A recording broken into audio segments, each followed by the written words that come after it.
Okay. Okay, so today we're talking about cold weather work. Let me get this up real quick. Cold weather work. Cold weather. Hey, cold Just being proactive. Yeah, well, that's not required. Alright, got a video. Cold weather work. Working in cold weather can expose workers to environmental cold injuries. Hundreds of workers report cases involving days away from work caused by exposure to environmental cold each year.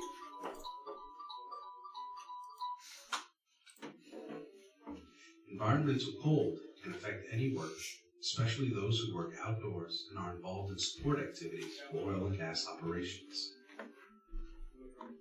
Environmental cold is at risk of cold stress and slips, trips, and falls caused by icy and snow-covered surfaces. Cold stress happens when your body cannot regulate its temperature. First, your skin temperature drops, then your core body temperature. There are several different types of cold stress. They can include hypothermia, frostbite, and trench foot. Hypothermia happens when your body temperature drops to less than 90 degrees Fahrenheit. Symptoms include uncontrolled shivering, loss of coordination and slurred speech, and slow breathing and heart rate. Frostbite happens when your skin and tissues freeze. Symptoms include reddened skin with gray or white patches on your fingers, toes, nose, or earlobes. Trench foot affects your feet when they are exposed to wet and cold conditions for a long period of time. Symptoms include reddened skin, and tingling, pain, and swelling. Certain factors put you at higher risk of cold stress. These factors can include high wind speeds, working in wet or damp environments, or dressing improperly for the weather. Health problems like hypertension, hypothyroidism, and diabetes can also put you at higher risk. Exhaustion and poor physical fitness may also increase your risk of cold stress. Companies must help prevent cold stress by training workers in how to recognize the environmental and workplace conditions that can lead to cold stress. They can also train workers on the symptoms of cold stress, how to prevent it, and what to do to help affected workers. Training might include how to select proper clothing for cold, wet, and windy conditions.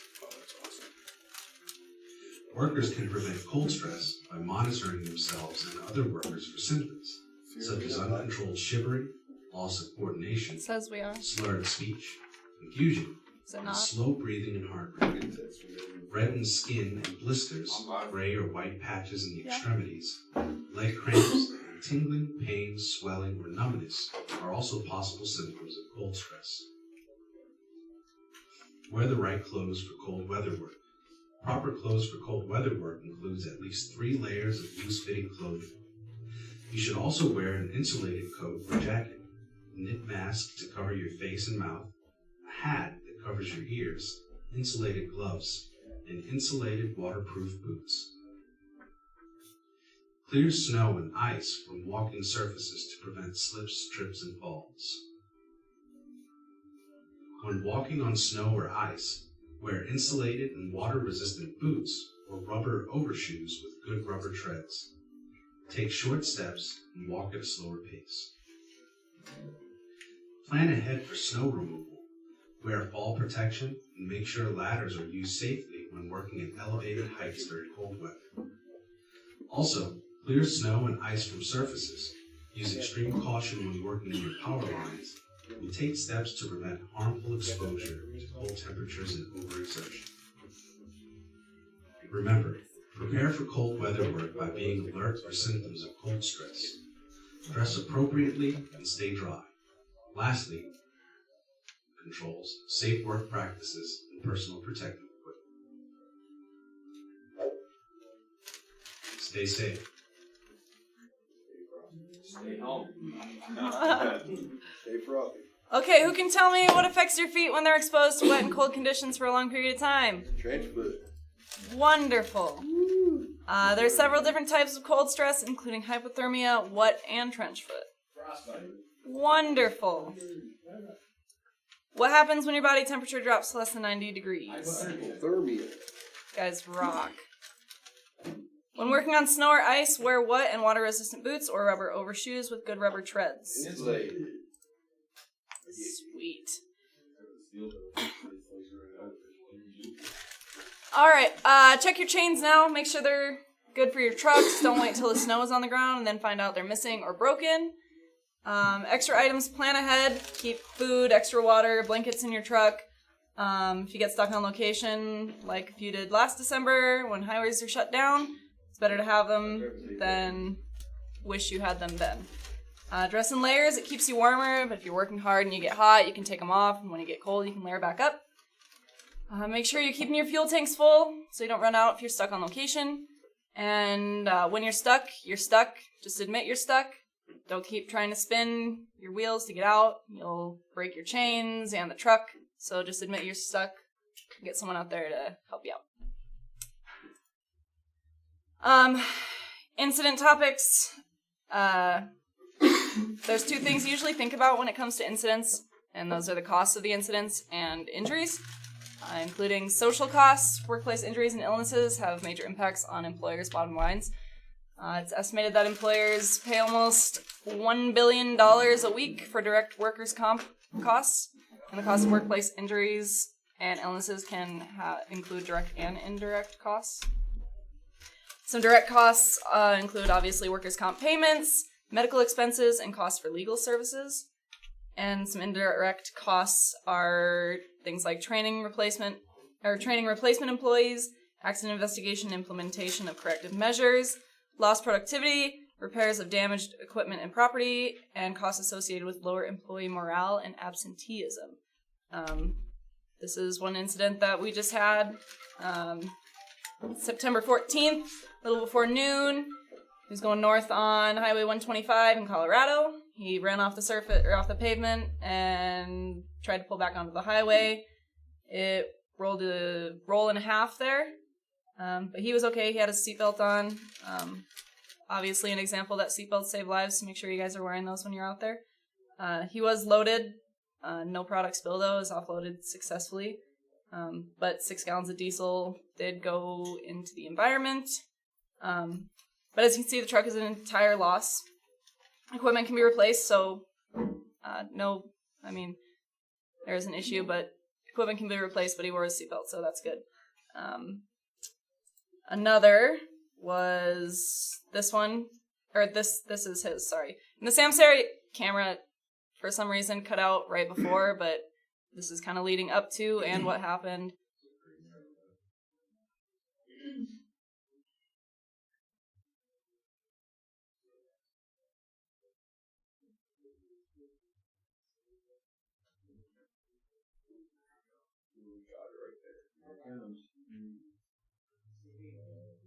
And then we don't get to see him roll, but that's the start of it. He overcorrects to the left. Yeah. Is he going to Craig? He's like from Walden to Rollins. It's Highway 125 coming north out of Colorado. Do you have another one on there? Yeah, another one here. We talk about distracted driving a lot. This was also the 14th.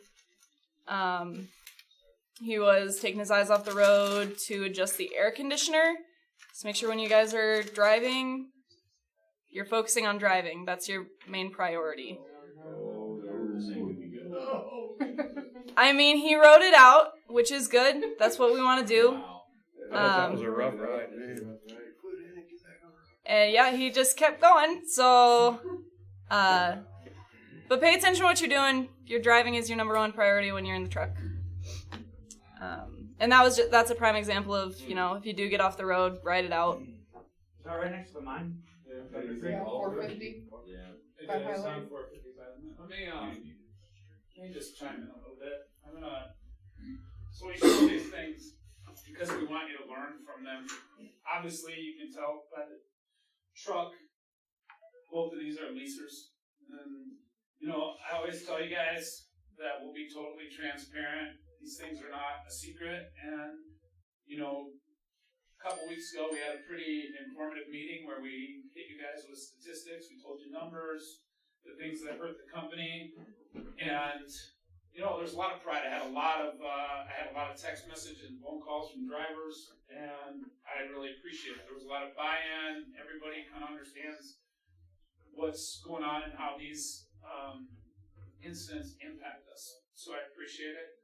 That's why we're sharing these things with you. And sometimes it can be too much information, but I want to be totally transparent. There's obviously consequences for some of these things. And as far as the first one, the rollover, I can't sit here and show you that, or you guys know that happened, and then not, comment that there's action that needs to take place. So, that was obviously in that area. Everybody knows who it is. It was Jake. Jake feels is awful. He's made a ton of effort to do better. He's worked closely with Kim when she was in safety, and he's been working with David and doing a lot of things. But we're not making any excuses. I worked long hours last night with Jake to try to find his own insurance and to get him off of our DOT number. So it's just impacted us a great deal in a negative way. I have total faith in Jake that he can turn this around, but he's going to turn it around under a different DOT number, and he's not going to be associated with this. And that's not anything that I just want you guys to know that obviously there's follow-up. It's not hard to figure out when we say the location. He's the only guy down there. But also understand everything that he does for Prairie. He runs a 17 truck operation for us, takes care of a big producer. He got us through ridiculous bird skips with hours that were ridiculous. It was impossible to keep the well from shutting in and meeting these hours and all the demands on him with his lags. We don't pay a field supervisor down there. Now we have Darren and Cheyenne who goes over and covers and does audits. Jake personally, we did a surprise audit on him a while back and went through all his trucks. And after that, he actually requested us to do additional surprise audits and hold him accountable. So, as much as you see this, you get frustrated, and I'm glad you guys care that you get frustrated, but I also want you to understand, he's in a situation that Prairie was in just 3 years ago. We did turn it around, and we didn't have, somebody like us helping. We had Shell that helped us a lot. So, just to be totally transparent, you see a rollover after the meeting we had 2 weeks ago. I don't want to show you a rollover and then not talk about it because there's a giant elephant in the room. So there are things, I'm not going to sit here and talk about disciplinary actions with you guys because that's not something that we share. Obviously, if those people that receive discipline want to talk about it, that's their business. The other one was a leaser as well, and that information and video was shared with the owner of the company, and we'll follow up. If those were Prairie drivers, obviously we would have some serious consequences. So that's really all I want to say is, I don't just want to give you this information and leave you with the idea that these events are okay. Obviously they're not. And then I'll let you finish here, but I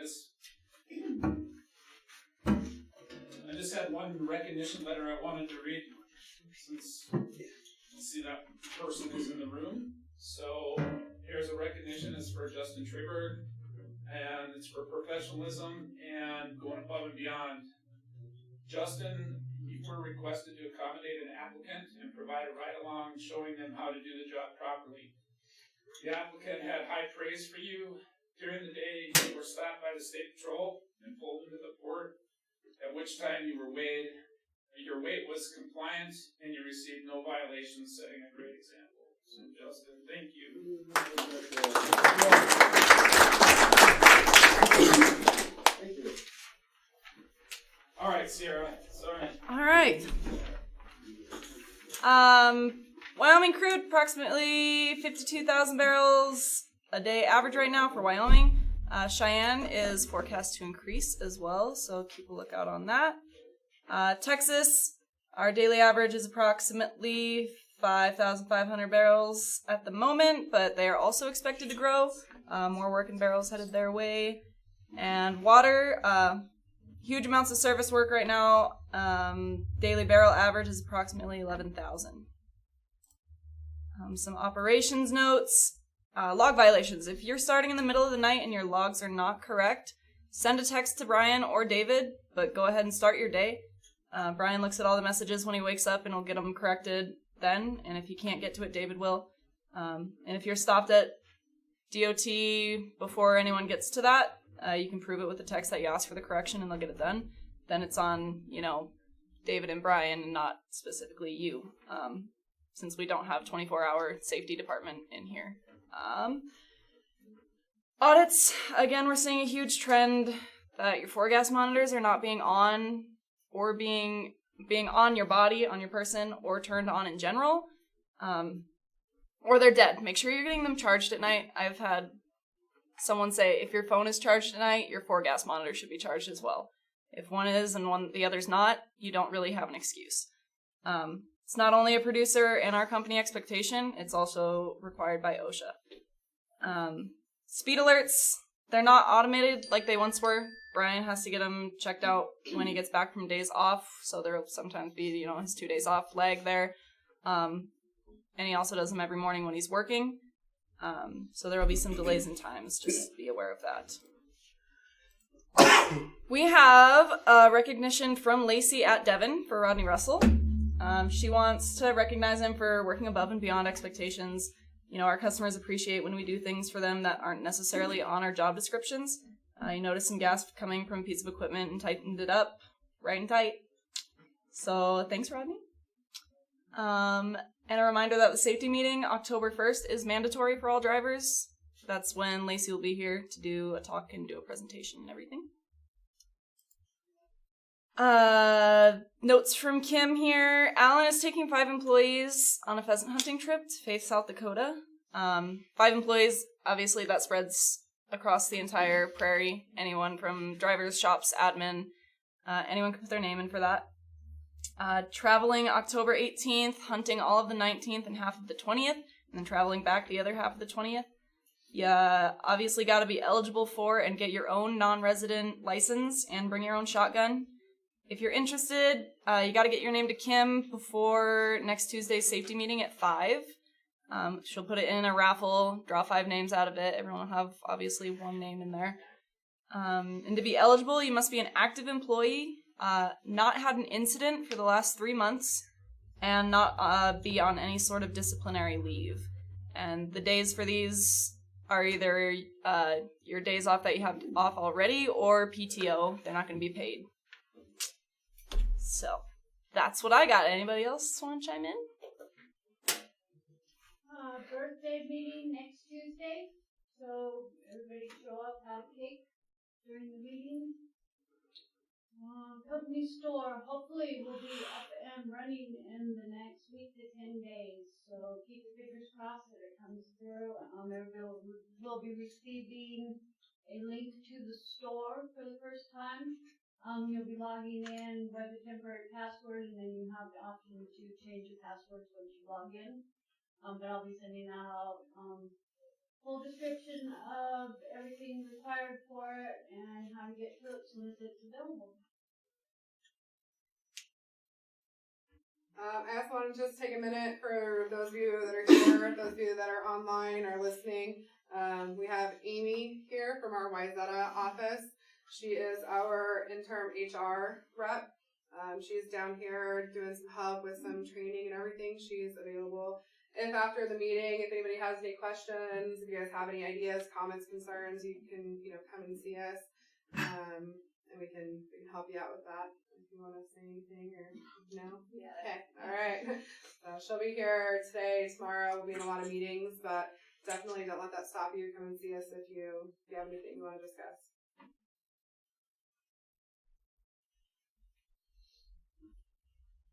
Any questions? So if you're expecting them, just double check with me before you leave. Okay, cool. Also for you guys online, make sure that you see your name in the chat, because they haven't, I don't know if it's sometimes the people who comment really early, like before the video gets up and going, aren't showing up, but just make sure your comment is on there, that your name is up. Okay. Sounds good. Thanks, guys. for being here.